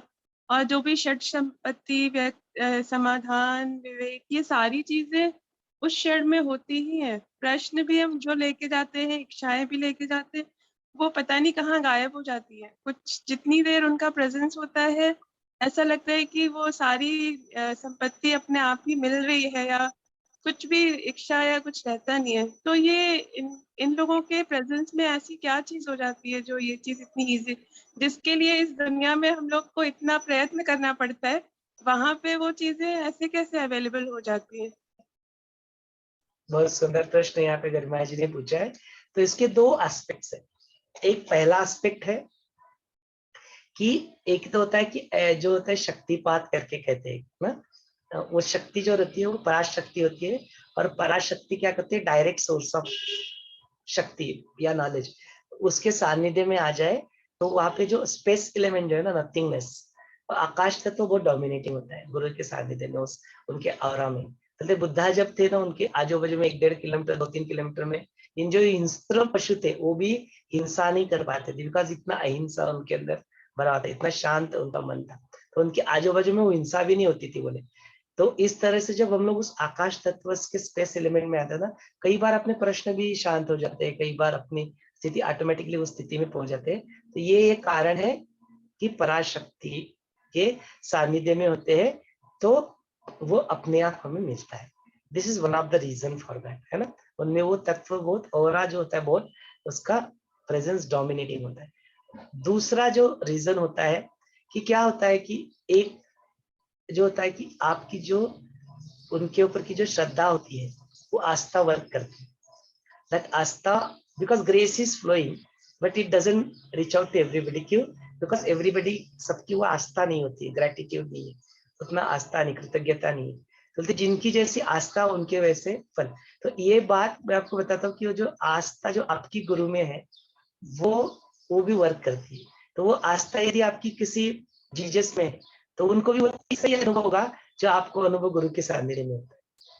अच्छा, किसी की आस्था वो मूर्ति में है ना, तो वो मूर्ति के सामने चले जाएंगे, उसके इमेज आ जाएगा। तो जो आप अनुभव आपको गुरु के साथ हो रहा है वो अनुभव उनको मूर्ति के साथ होगा। अभी जैसे स्मिता जी बात करते कि साई के ऊपर श्रद्धा है, तो वही अनुभव उनको उन साई के सानिध्य में होगा जो हमें गुरुदेव के साथ में होता है। How come? कैसे होगा ये? वो मूर्ति में वही अनुभव, वो मंदिर में भी वही अनुभव, विशालाक्षी में भी वही अनुभव, गुरुदेव के साथ भी वही अनुभव, साई के साथ भी वही अनुभव, और कुछ स्वामी समर्थक को मिलेगा तो उनके साथ भी। कैसे क्या सारे अनुभव एक ही जैसे होते हैं? क्यों? बिकॉज तुम्हारी श्रद्धा है उधर, तुम्हारी आस्था है उधर, तो तुम्हारी आस्था काम कर जाती है। This is an second aspect of. तीसरा एस्पेक्ट यहाँ पे जब वशिष्ठ मुनि कहते हैं कि जो प्रभु रामचंद्र जी यहाँ पे आके ये करते हैं तो उनको ये ज्ञान क्यों सुना रहे, तो बोलते ये क्या हुआ है, मेरे को कुछ ज्ञान सुनाने में कोई इंटरेस्ट नहीं है मेरे को कुछ लेना देना नहीं है इसके अंदर। बोलते जो राम जो है अपने जीवन में उन्होंने जो पुरुषार्थ किया, अभी ये एस्पेक्ट कहाँ पे आता है, जब वो आलसी व्यक्ति होता है ना कि चलो फिर जाओ गुरुदेव के सानिध्य में बैठ जाओ, जाओ मूर्ति के सानिध्य में बैठ जाओ, मेरे को कुछ करने की जरूरत नहीं है। आलसी ना, अनुकूल सिंधु इनको कहते हैं, है ना, कि अभी ये सुन लिया, अभी दोनों एस्पेक्ट सुन लिए, वो मिलता है, बस आस्था रखो, श्रद्धा रखो और गुरु के सानिध्य में आए तो मिल जाएगा। मिलता जरूर है, आई एम नॉट सेइंग दैट कि मिलता नहीं, लेकिन उसके लिए अपने कुछ प्रयत्न नहीं, माने यहाँ पे उठ के उस आश्रम में जाना पड़ेगा ना, गुरुदेव जहाँ पे वहां पे जाना तो पड़ेगा। या यहाँ पे बैठ के वो कुछ साधना सेवा सत्संग करके इस स्थिति में खुद को लाना तो पड़ेगा ना कि आपको गुरुदेव का प्रेजेंस यहाँ पे भी फील हो। वो पुरुषार्थ जो लोग करते नहीं है उनको बोलते हैं कि देखो ऐसा नहीं है, इससे उधर से ही है। बोलते रामा को बोलते कि मेरे को कुछ पड़ी नहीं है इसको सब कुछ। बोलते ये तुम्हारा पुरुषार्थ है कि तुमने अपने जीवन में जो कुछ भी जो पहले वाले कार्य थे वो सब कुछ मैं जानता हूँ। बोले कि तुम क्यों आए हो, तुम्हारा कार्य क्या है, तुम्हारे जीवन का उद्देश्य क्या है, ये सब कुछ जो है मैं जानता हूँ। आगे क्या होने थे, कालदर्शी रहते, मैं सब कुछ जानता हूँ। उसकी वजह से हे रामा अपने आप ही तुम्हारे लिए मेरे अंदर वो करुणा जाग उठी, अपने आप ही तुम्हारे लिए वो मेरे अंदर वो जो है वो जाग उठा और तुम्हारे जो प्रश्न है उनके प्रश्नों का उत्तर यहाँ पे देने के लिए प्रस्तुत हुआ। तो बोलते ये तो बोलते तुम्हारा पुरुषार्थ ऐसा है इसलिए तुम्हें वो मिला। तो ये बात सरस्वती भी इसको कहती है लीलावती को। बोलती सरस्वती हमको कुछ लेना देना नहीं। बोलते हम लोग सिर्फ तथास्तु बोलते हैं हर बात के लिए। तुम बोलो कि ये, हम बोलते तथास्तु, तुम बोलते ये, तुम बोलते तथास्तु। वो तथास्तु वो फल किसने कौन सा फल चाहा होता है, वो बोलते तुमने ही चाहा होता है वो फल वैसे चाहिए प्राप्त होना है और तुमने ही उसके लिए प्रयत्न किए होते हैं, तुम्हारा ही पुरुषार्थ वैसा होता है, तुम्हारा ही वैसी वासना होती है। हम लोग बैठ के उधर से तथास्तु बोलते रहते तुम्हें, तो वो तुम्हें प्राप्त हो जाता है। तो उसका ना क्रेडिट ना debit, no don't take any credit also, don't take any debit also. बोलते हमने तो बस आपको आपके कर्म के जो फल थे उसके अनुसार ही जो फल था उसी को हमने तथास्तु कहा, तो उसमें हमारा कुछ खास रोल नहीं है प्ले करने का। तो इससे फिर क्या पता लगता है कि यार तुम्हारे पुरुषार्थ करने को छोड़ नहीं सकते तुम। जबकि यहाँ पे इस चैप्टर में आते आते बोला कि जब वो एकदम पास में पहुंच जाएगा तब वो ये जो सारे जो धर्म अर्थ काम मोक्ष इसके जो सारी चीजें उसको भी उस वक्त छोड़ देगा, लेकिन तब तक नहीं। वो मोक्ष की स्थिति, वो मिटकारी जो है ना, वो मिटकारी को पानी में घुलाया तो कि पहले काम क्या करेगी, वो खुद नष्ट नहीं हो जाएगा। पहले वो पहले क्या करेगी, उसका पूरा अज्ञान जो है, मैल जो है ना, उस मल को पूरा खा लेगी, पूरा उसको निचोड़ के नीचे बिठा देगी। फिर जाके अंत में बोलते मैं भी तो नहीं हूँ, मेरा भी क्या है अस्तित्व, फिर वो उसमें घुल जाएगी। तो जो चैतन्य तक पहुंच जाएगा तो फिर वो धर्म अर्थ जो काम जो है तीनों जो एस्पेक्ट है उसको छोड़ के वो मुक्त मोक्ष की जो स्थिति उसमें चला जाएगा। फिर वो खुद भी विलीन हो जाएगा उसमें, होना ना होना बराबर, एक जैसा बराबर, ये स्थिति होती है। तो गुरु के सानिध्य में ऐसा क्यों होता है, इसको ऐसे तीनों एस्पेक्ट से देखना, तीनों एस्पेक्ट, ताकि मेरे कार्य जो है, मेरा 100% जो कार्य मुझे करना है वो करना है, एक्शंस मुझे करनी है। इस क्षण में what can you do, you can do your actions, you can give your 100%। तो एक्शन मुझे करना है, अंदर से क्या करना है, कुछ जो ज्ञान की जो अवस्था है, जो ध्यान की जो अवस्था है, वो कुछ करने से प्राप्त नहीं होती, वो अप्रयत्न से होती है। जिंदगी के व्यवहार प्रयत्नों से होते हैं, ध्यान की अवस्था अप्रयत्न से होती है। तो जब मैं ध्यान में चले जाऊं तो उस वक्त में क्या, आई am nothing, I am doing nothing, I want nothing, उस अवस्था। तो कैसे अपोजिट है देखो एक दूसरे की, जबकि दोनों एग्जिस्ट करते हैं। नॉर्थ पोल साउथ पोल दोनों साइमल्टेनियसली एग्जिस्ट करते हैं और दोनों का महत्व है, बोथ आर इम्पोर्टेंट। तो गुरु सब कुछ देते हैं, गुरु के सानिध्य में सब कुछ होता है, तो फिर 24/7 गुरु के सानिध्य में बैठे रहोगे, लेकिन ऐसा संभव नहीं है। फिजिकली बन रहा हूं मैं, अब अदरवाइज तो तुम्हारे साथ गुरु है। ऐसा कौन सा क्षण है जिस क्षण तुम्हारे साथ गुरु नहीं, बोलते ऐसा कौन सा क्षण है दुनिया में, जीवन में कि I am not there with you, बोलते I am always there with you. बोलते तुम मुझे छोड़ दोगे मैं तुम्हें कभी नहीं छोड़ूंगा, I will always be there with you, मैं where do I leave you, मैंने कब तुम्हें छोड़ा है। बोलते तुम क्या कर रहे हो ना अपने सिटी में, अपने घर में, अपनी रूम में, अपने वॉल पे मुझे जगह दे रहे हो। बोलते इन सारे लोकेशंस को छोड़ो, अपने हृदय के अंदर मुझे धारण कर लो, तो फिर मैं सदा सर्वदा के लिए तुम्हारे साथ, कब तुम्हें छोड़ूंगा मैं। तुम्हारे हृदय के अंदर वो जो हनुमान जो रहते हैं और राम के साथ उनका वार्तालाप जो रहता है, बोलते कि मैंने तुम्हें छोड़ा, छाती तोड़ के वो दिल को खोल के दिखा रहे, बोलते कि कोई है ही नहीं इसके अंदर, तो आप खुद ही देखो, बोलते look at it, there is nobody else. Ram आपके अलावा, हे रामा आपके अलावा यहाँ तो कोई नहीं रहता, बोले इस हृदय के अंदर देखो। तो फिर ऐसे यदि तुमने गुरुदेव को वो वॉल छोड़ के या वो फोटो छोड़ के या वो मूर्ति छोड़ के या अपने घर, अपने सिटी इसमें ना धारण करते, अपने दिल के अंदर धारण कर दिया, तो फिर कब तुम्हें छोड़ के जाएंगे गुरुदेव, कभी नहीं छोड़ेंगे। तुम्हारा साथ कभी नहीं छोड़ती। तो बोलते ऐसे गुरु, ऐसा तत्व जो आपके अंदर स्थित है, जो आप खुद ही स्वयं भी उस तत्व का हिस्सा ही हो, उस शिव का अंश ही आप ही हो, शिवांश ही हो। बोलते ऐसे इस बात के प्रति जब सजगता अपने अंदर आ जाती है, एक अवेयरनेस अंदर आ जाता है, तो फिर कहाँ पे बात रहेगी, है ना? व्हाट डू यू से? उमा जी का भी यहाँ पे कुछ है, तो उमा जी आपको you want to express yourself और बात करना है?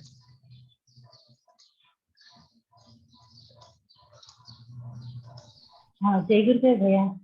जय गुरुदेव। उमा जी बोलिए। हाँ, मेरा क्वेश्चन ये है कि इस सेल्फ ट्रांसफर इनर ट्रांसफॉर्मेशन हो जाती है तो सामने वाला व्यक्ति उसको पहले तो वो ऐसा नहीं था, पर बाद में तो इनर ट्रांसफॉर्मेशन हो गया, पर पहले से वो सब उनका माइंड में रह के फिर से वो आके कुछ परिस्थिति उठा लेते, तो ये इनर ट्रांसफॉर्मेशन होने वाला हो गई जो व्यक्ति कैसे रेस्पॉन्ड होएगा ऐसा? हाँ, तो जो अंदर से यदि किस चीजों के बारे में बदलाव आ गया है, तो हो सकता है कि उनका बाहर का वर्तन बदल जाए, और हो सकता है कि उनका बाहर का वर्तन ना भी बदले, है ना?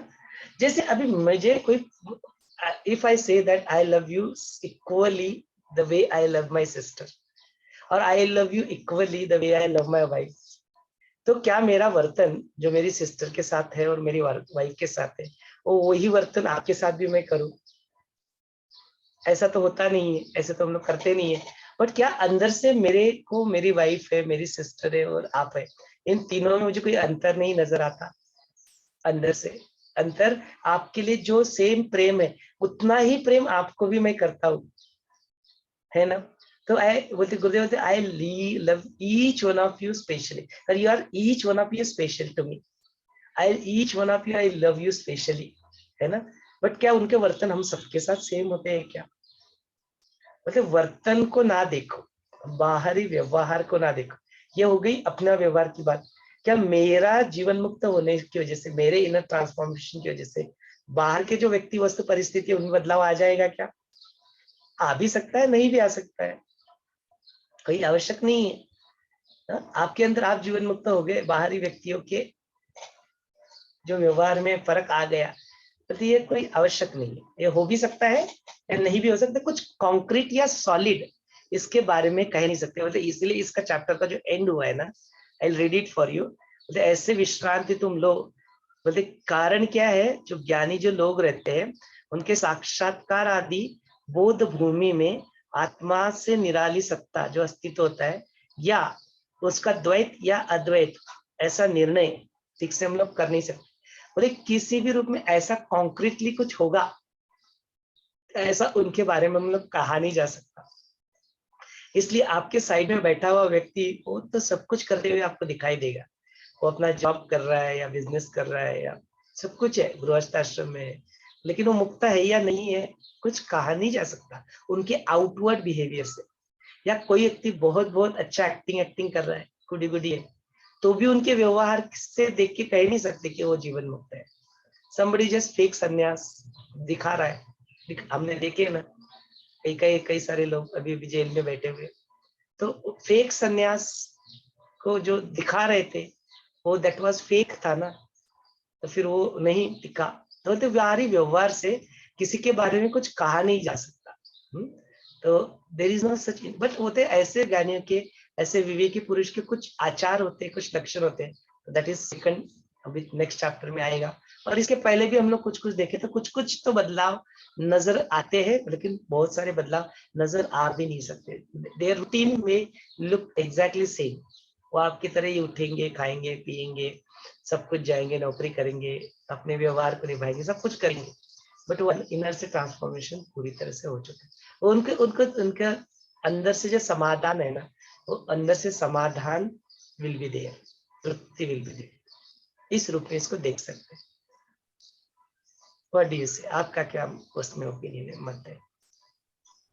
हाँ ठीक है, पर जो ऑलरेडी इनर ट्रांसफॉर्म है उनके साथ कोई बाहर वाला व्यक्ति अच्छी तरह नहीं बर्ताव करे तो भी वो कैसे ले सकता है, ये मेरा डाउट है।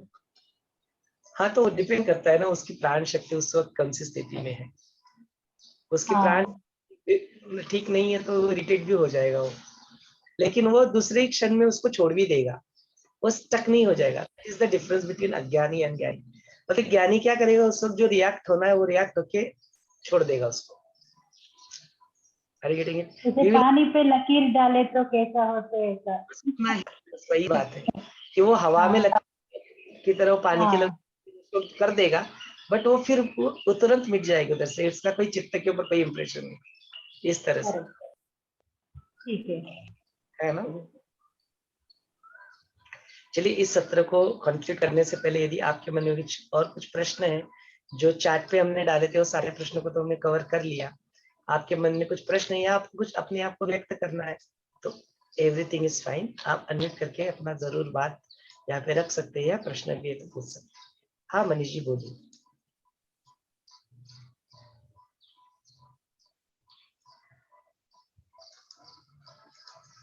बोलिए बोलिए, आपकी आवाज नहीं आ रही। Not able to hear. नहीं, वो जो आपने जो कुछ लगाया ना उसको निकाल दो लैपटॉप से या मोबाइल से, तो आएगी फिर आवाज।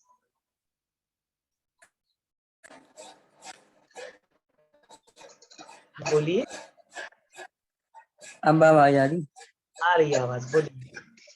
अच्छा, तो मैंने पूछना, जैसे जो इंसान सत्वगुणी है वो संतोषी है जैसे, और मैं लोभ नहीं है, कोई मोह नहीं, कोई गुस्सा भी कम है, बहुत है, तो उनको गुरु ना मिले, और जो इसके ऑपोजिट है उनको गुरु मिल जाए, इसका क्या कारण?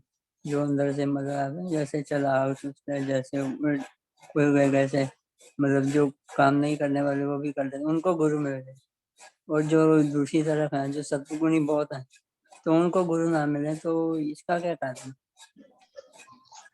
नहीं, कोई कारण नहीं है। गुरु को आप फिजिकल रूप में देख रहे हो तो ही आप इसको स्टेटमेंट को कर सकते हो। तो there is an inherent assumption है कि किसी की जीवन में गुरु मिला या नहीं मिला, आप फिजिकल रूप में देख रहे हो उसको। मुझे हाँ एक जी, लफ्ज के जीवन में गुरु तो आ ही गए थे, उसने मान हाँ लिया जी, था। अब मैं ही किसी को गुरु मेरा मान लूं तो मुझे कौन रोकेगा? स्वयं वो गुरु भी नहीं रोक सकता, है ना। अच्छा। आपके मानने के ऊपर है तो वो आपको कौन रोकेगा? It's up to you. गुरु को फिजिकल रूप में सिर्फ मत देखो आप, बस गुरु प्रिंसिपल को देखो तो। नहीं नहीं, जैसे मतलब गाइड तो जैसे गुरु के जी के द्वारा जैसे हमें मिले, तो हमें मिले तो तभी हम इस रास्ते पे चले, नहीं तो हम चल थोड़ा पाए।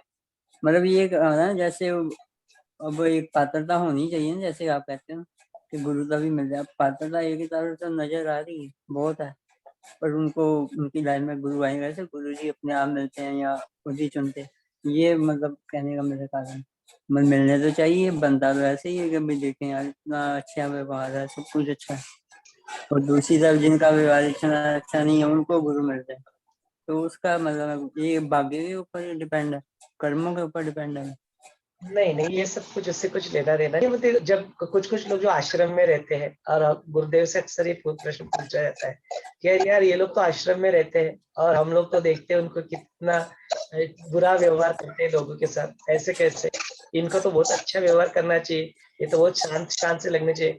बोलते गुरुदेव बोलते यदि यहाँ पे रख के ये ऐसी स्थिति है, इनको बाहर खुला छोड़ दिया तो वो बाहर जाके क्या करेंगे, है ना। तो उसके लिए वहां पे रखते हैं, फिर बस बाहर जाके और ज्यादा उत्पात मचाएंगे। तो ये बात नहीं है कि उसके लिए कंडीशन नहीं रहती है कि ऐसा है तो ऐसा है। गुरु के जीवन में ऐसा है तो ऐसा ही नहीं, और गुरु सबको वो समर्पण करना चाहिए उसको। बस वो कैसा था, उसका पूर्व सुकृत क्या था, कार्य क्या था, गुरु डिस्क्रिमिनेट नहीं करते हैं, है ना। तो वो उसको उनकी करुणा सबके लिए सेम है। हाँ, लेकिन आपकी हाँ जी, पुरुषार्थ को लाने के लिए वो आपको कुछ चीजें करने को बोले या अपने प्रयत्नों को करने के लिए एनकरेज करे, ठीक है, that Guru does it, because उनको आपको ऊपर उठाना है तो उसके लिए आपको कुछ कार्य दे दे या कुछ सेवा में लगा दे या कुछ करे, वो अलग बात है। लेकिन उनके लिए ऐसा नहीं कि यार ये 25 साल से मेरे साथ है, साधना सेवा करता है और ये नया है। गुरु की दृष्टि ऐसी एक भेद बुद्धि से नहीं देखती। हाँ जी, वो तो ठीक है। आपने जो बताया। अब मेरे को जैसे लगता है कि जैसे वैसे मैं तो पहले तो मतलब इतनी साधना सेवा सत्संग के बारे में पता नहीं, पर मन तो जाता था, पर इतना वो पता ही नहीं। पर मेरे को लगता है जैसे 31 साल में मिले, मेरे को लगता है कि पहले मिलना चाहिए ज्यादा, और तो वो अच्छा होता। हाँ, तो आजू बाजू में यदि ऐसे लोग कुछ दिखते हैं कि वो बाकी सब कुछ तो बहुत अच्छा कर रहे हैं और अपने को लगता है यार इसके जीवन में गुरु आए तो बढ़िया बात हो जाए, और फिर वो आते ही नहीं है, तो हमको लगता है यार इसको मिलना चाहिए, मिलना चाहिए। बट ऐसे क्षण तक लगना ठीक है, लेकिन don't make that as a concept कि if they come to only this is the only way for them, there is no other way in this life।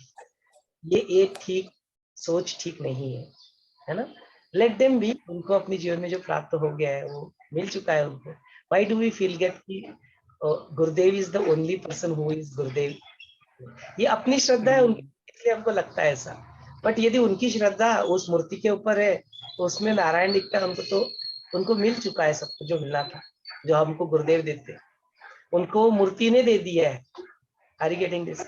जो जो मीरा थी उसको और कुछ नहीं था, वो कृष्ण कृष्ण करके, उसी में वो संत कबीर थे, वो ऐसे ही ना, वो दोहे गाते गाते वो ऐसे ही उनको मिल गया जो कुछ भी मिलना था। तो आइडिया क्या है पता है क्या, कि हम लोग जिस चीज को पर्टिकुलर चीज को ही सिर्फ गुरु समझते हैं ना, वैसा गुरु tattva is not that limited. Guru tattva is much bigger than that. Guru is there in you Manish ji, अभी भी इस क्षण में भी वो है, उतना ही है जितना मुझ में है, उतना ही है जितना गुरुदेव। गुरु इज देयर, वो कहाँ पे नहीं है बताओ मुझे। हाँ इसके लिए सपने मत देखो, इसके लिए जिनके जीवन में गुरुदेव नहीं है आज, उसके लिए प्रार्थना तो हम लोग जरूर करें, आशीर्वाद भी दे सकते हैं, बट उनके प्रति कुछ कि वो अलग है, ये आर्ट ऑफ लिंक के नहीं है, अरे ये तो गुरुदेव को मानते नहीं, ये बात नहीं है। मेरे को यहाँ पे सत्र में कौन आके बैठता है मुझे कोई उससे फर्क नहीं पड़ता, वो आर्ट ऑफ लिंक के है या नहीं है, या वो गुरुदेव को गुरु मानते हैं, उससे क्या फर्क पड़ता है।